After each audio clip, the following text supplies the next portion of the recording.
Allahu Akbar, Allahu Akbar.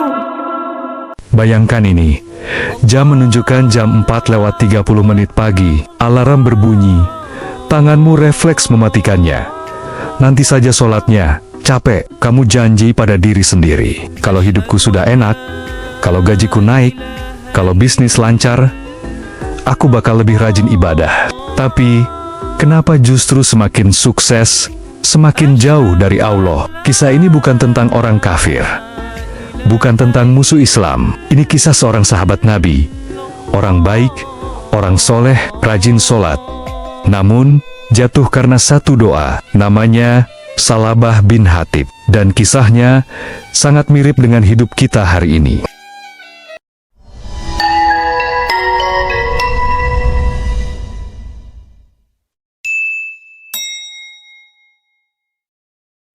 Kita semua pernah ada di fase ini. Bangun pagi bukan buat sholat, tapi buat ngejar absen. Lembur demi target, pulang dengan badan capek. Lalu bilang ke diri sendiri, nanti aja ibadahnya, kalau hidup sudah beres. Bukan karena kita benci Allah, tapi karena dunia terlalu berisik. Di channel ini, kami nggak mau menghakimi. Kami cuma mau ngajak kamu dengar satu kisah. Kisah Salabah bin Hatib. Bukan kisah orang jahat. Bukan kisah orang munafik sejak awal, tapi kisah seseorang yang pernah sangat dekat dengan Allah, lalu perlahan kehilangan arah karena apa yang dia kejar. Kalau hari ini kamu merasa jauh, kalau sholat terasa berat, kalau doa terasa hampa, mungkin kisah ini bukan buat kamu merasa bersalah, tapi buat kamu pulang. Bagian ke-1, kehidupan Salabah sebelum kaya. Salabah bin Hatib adalah seorang sahabat Nabi Muhammad. Ia bukan bangsawan, bukan pedagang besar, ia miskin, namun hatinya dekat dengan masjid. Setiap azan berkumandang, Salabah selalu ada di syaf depan. Ia sering memandang orang-orang kaya Madinah, melihat ternak mereka, melihat pakaian mereka. Hatinya berkata, andai aku kaya, aku akan lebih taat dari mereka. Suatu hari, Salabah mendatangi Rasulullah. Dengan mata penuh harap, ia berkata, wahai Rasulullah, doakan aku agar Allah memberiku kekayaan. Rasulullah menatapnya lembut, lalu berkata, sedikit harta yang disyukuri lebih baik daripada banyak harta yang melalaikan. Namun Salabah bersikeras. Ia berkata, demi Allah, jika aku kaya, aku akan bersedekah dan menunaikan hak Allah. Akhirnya, Rasulullah mendoakannya. Bagian kedua, doa yang dikabulkan. Tak lama setelah itu, Allah mengabulkan doa Salabah. Ia mendapatkan seekor kambing. Satu kambing itu berkembang, 2 menjadi 10, 10 menjadi 100. Ternaknya memenuhi Madinah. Awalnya, Salabah masih rajin sholat. Namun, perlahan ia mulai berkata, sholat jamaah nanti saja, ternakku belum dicek. Ia pindah ke pinggiran kota. Dari sholat jamaah menjadi sholat sendirian, dari 5 waktu di masjid menjadi hanya Jumat. Dan akhirnya Jumat pun ditinggalkan. Bukan karena ia benci sholat, bukan karena ia membenci masjid, tapi karena urusannya terlalu banyak. Pagi sibuk dengan ternak, siang mengurus jual beli, sore menghitung hasil, malam lelah, lalu tertidur. Dan tanpa ia sadari, jarak antara dirinya dan masjid makin jauh. Sampai suatu hari, panggilan azan terdengar, tapi ia tak lagi merasa itu panggilan untuknya. Bukan karena Allah meninggalkannya, tapi karena ia terlalu sibuk untuk datang.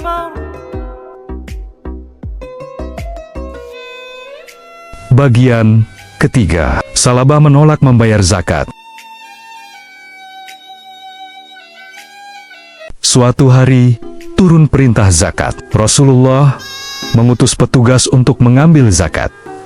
Ketika petugas mendatangi Salabah, ia terkejut. Ia berkata, "Ini seperti pajak." ia menolak. Petugas kembali kepada Rasulullah. Saat Rasulullah mendengar nama Salabah, beliau berkata dengan suara sedih, "Celakalah Salabah." Tak lama kemudian, turun ayat Al-Quran yang menyinggung orang-orang yang berjanji pada Allah, namun ingkar saat diberi rezeki. Salabah mendengar ayat itu. Ia menangis, ia membawa zakatnya. Ia datang ke Rasulullah, namun Rasulullah bersabda, "Allah telah melarangku menerima zakatmu." Saat itu, dunia Salabah runtuh. Ia menangis, ia memohon, ia bersumpah menyesal. Namun keputusan itu bukan karena dendam, melainkan pelajaran.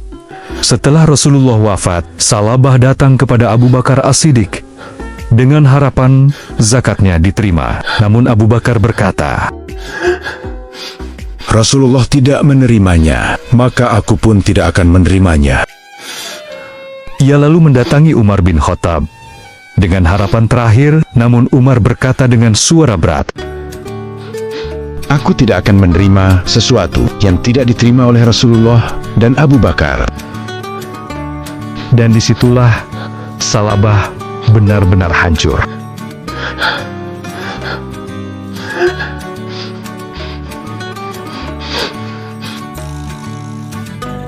Bagian keempat, penyesalan Salabah.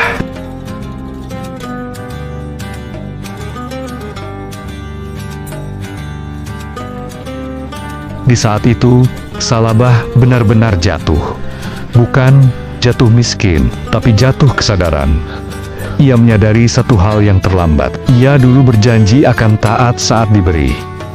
Namun ketika diberi, ia lupa kepada yang memberi. Salabah tidak menyesal karena miskin. Ia menyesal karena pernah dekat, lalu menjauh.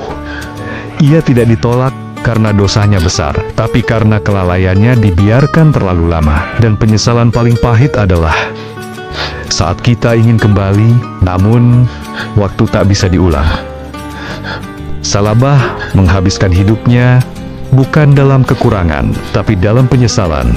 Ia punya harta, namun kehilangan keberkahan. Ia kaya secara angka, namun bangkrut di sisi Allah.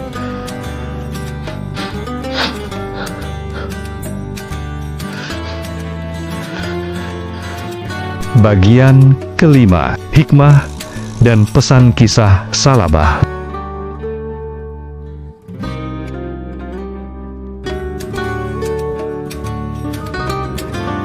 Sekarang, saatnya kita menelaah kisah tersebut. Kisah ini bukan tentang anti kaya.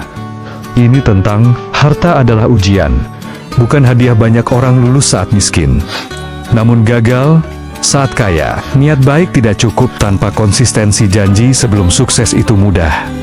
Janji setelah sukses itu mahal. Ibadah bukan bonus, tapi pondasi. Jangan menunggu hidup tenang untuk mendekat pada Allah. Rezeki yang berkah itu mendekatkan, bukan menjauhkan.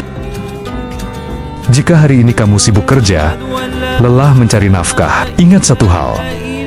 Jangan ulangi doa Salabah dengan cara yang salah. Mintalah rezeki, namun mintalah juga hati yang kuat menjaganya. Jika alarm subuh berbunyi besok, jangan bilang, nanti kalau sudah sukses, karena bisa jadi kesuksesan itu justru ujian terberatmu. Jika video ini bermanfaat untukmu, jangan lupa klik jempol ke atas, subscribe, dan berikan juga komentarmu.